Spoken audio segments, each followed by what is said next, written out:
안녕하세요. 알파TV입니다. 자, 오늘은 자기 사랑, 즉 나를 사랑하는 것이라는 주제로 이야기를 해볼까 합니다. 오늘도 다 전적으로 다 개인적인 제 생각이니까 참고만 좀 해주시길 바라겠습니다. 나를 사랑한다는 거는 어떤 의미가 있을까요? 그 영단어로 보자면 자기 사랑은 셀프 러브거든요. 이 병리적 자기에는 나르시시즘이라고 합니다. 이 두 단어는 겉으로 보기에는 비슷해 보이는데 본질적으로는 완전히 반대되는 개념이에요.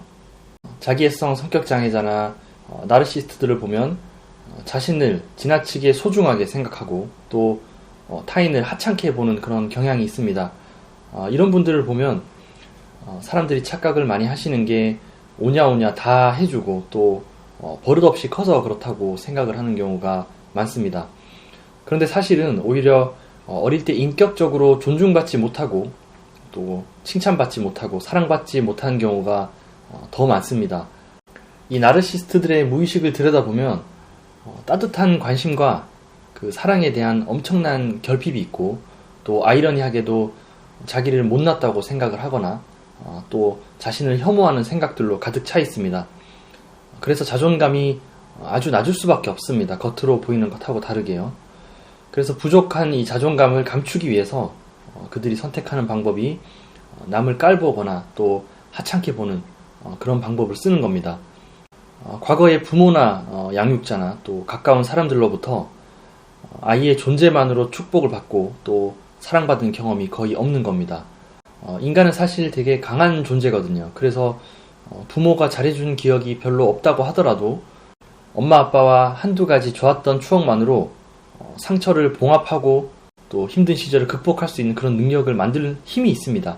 그런데 그런 작은 행복의 경험조차도 없거나 아니면 몇 번의 좋은 기억이 있다고 하더라도 압도적으로 나쁜 그런 경험들이 있다면 좋은 장면들은 영영 잊혀지게 되겠죠.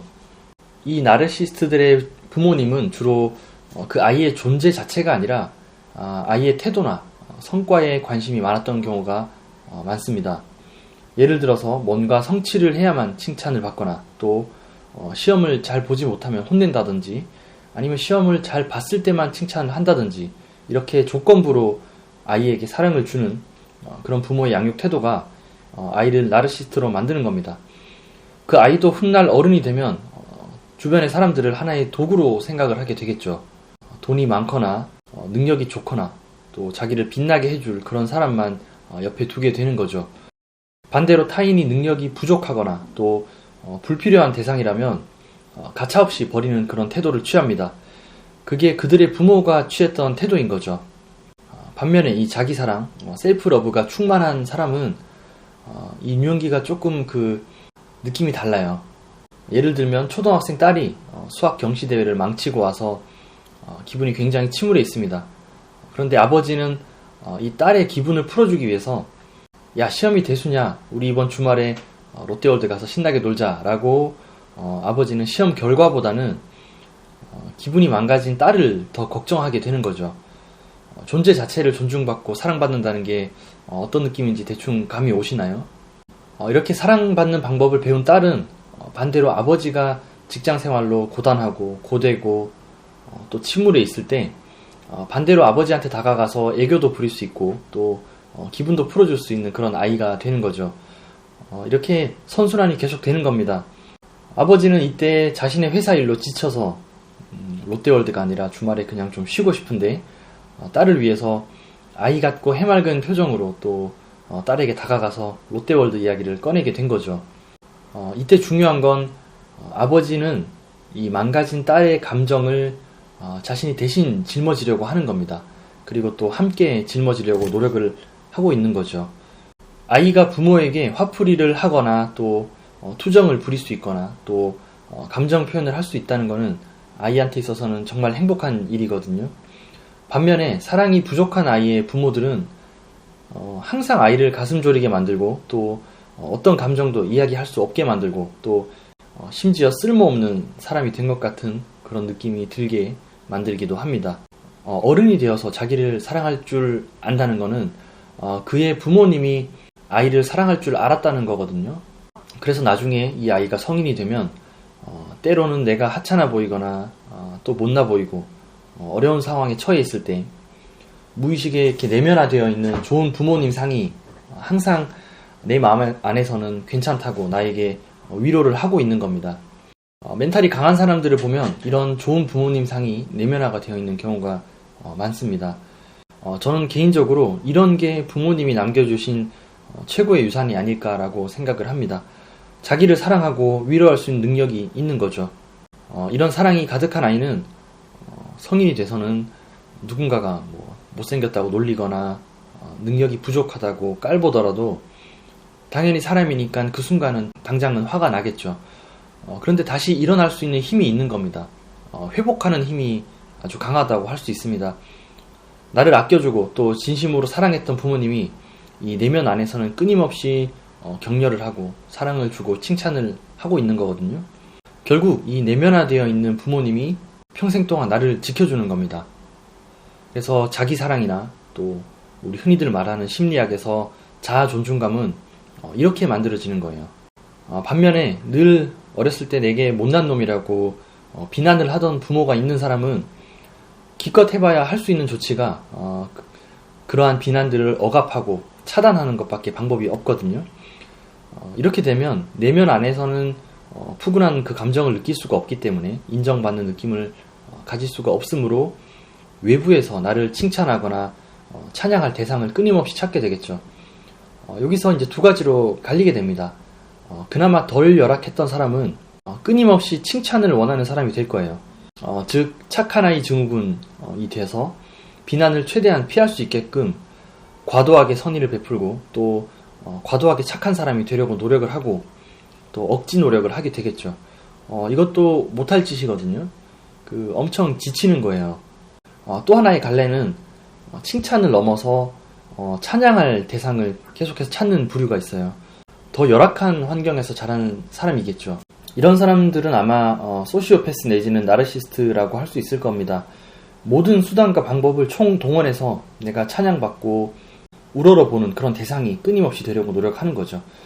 그렇게 높은 위치에 올라가고 찬양을 받는 존재가 되어야만 내면 안에 있는 이 나쁜 부모님 상이 더 이상은 나를 욕하지 않을 테니까요.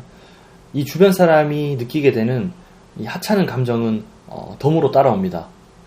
요약하자면 이렇습니다. 존재 자체만으로 존중을 받은 유년기 시절을 보낸 사람은 자기를 사랑할 줄 알고 또 나아가서 타인을 사랑하고 또 배려할 줄 알게 됩니다. 또 반대로 그러지 못했던 사람은 착한 아이 병이 되거나 또 아니면 자기애성 성격장애나 소시오패스나 나르시스트가 될 가능성이 높아집니다. 자, 그래서 여기까지 이야기했을 때 상당히 불편하거나 또 불만이 있으신 분들이 많으실 거예요. 유년기 시절에 모든 것이 결정난다는 이런 결정론적인 태도 때문에 그럴 거예요. 그런데 제 생각에는 꼭 그렇지는 않은 것 같아요. 무의식의 근본 환상은 이 성인이 되어서도 얼마든지 바꿀 수가 있거든요. 그렇지 않다면 이 심리치료가 어떻게 가능하겠습니까? 그래서 우선 우리 환상을 바꾸기 위해서는 첫 번째로는 내 내면 안에 있는 환상을 일단 인식하고 알아차리는 게 중요합니다. 그래야만 어디까지가 객관적인 내 모습이고 또 어디까지가 환상 때문에 더딥혀진 추가적인 그런 문제인지를 구분을 할 수가 있게 되는 거죠. 그래서 이게 인지심리학에서는 스키마라고 하는 그 인지도식이죠. 그것하고 되게 비슷한 느낌입니다. 이 환상이라는 개념이. 그리고 두 번째로는 환상을 알아차렸으면 대인관계에서 의식적이고 또 의도적으로 그것을 조절하고 통제하려고 스스로 노력을 하는 겁니다. 착한 아이 증후군이 있다면 그것에 저항하기 위해서 반대로 조금이나마 당당한 모습 그리고 당돌한 모습을 의도적으로 좀 실행해보고 물론 대인관계 모두에서는 그렇게 하지 못하겠지만 가까운 관계에서 그렇게 연습을 할 수가 있는 거고 또 내게 나르시스트적인 요소가 있다고 하면 의도적으로 겸손해지려고 노력을 하고 상대방이 기분 나쁜 점은 없었는지 계속 끊임없이 돌아보는 게 중요합니다. 그리고 세 번째는 이 상황이 종료되고 난 이후에요. 관계가 종료되고 난 이후에 그것을 다시 곱씹어보고 반성을 하는 방법이 있습니다. 명상이나 일기를 저는 추천을 많이 드리거든요. 이때 가장 중요한 건 나의 행동에 과한 의심을 한번 해보는 거예요. 그러니까 예를 들어서 내가 어떤 명품백을 샀다고 한다면 친구들과 만날 때 그걸 이제 내가 의식적이진 않지만 무의식적으로 그거를 일부러 잘 보이는 위치에 놓는 경우가 있거든요.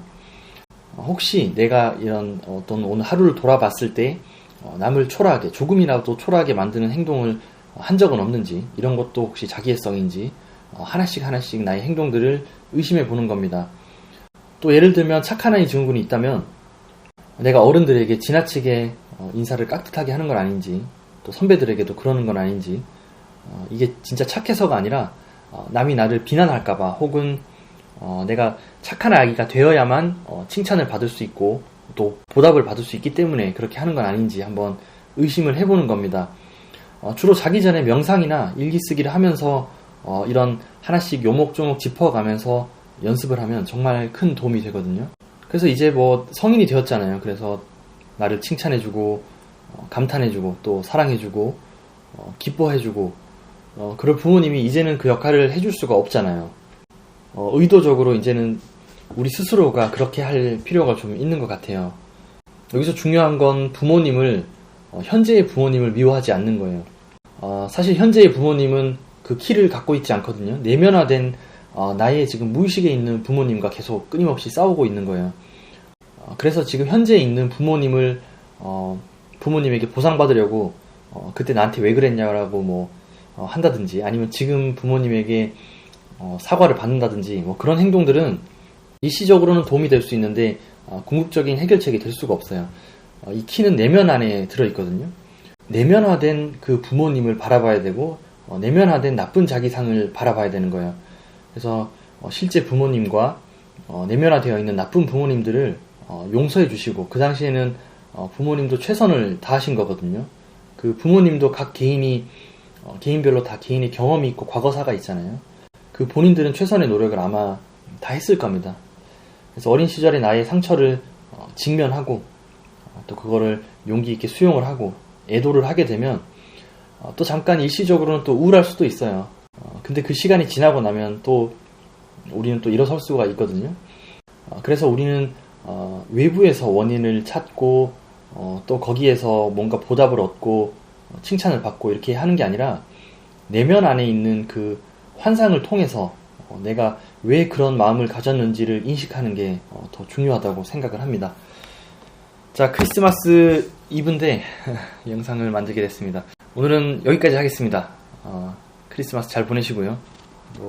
다음에 또 영상으로 찾아뵙겠습니다. 감사합니다.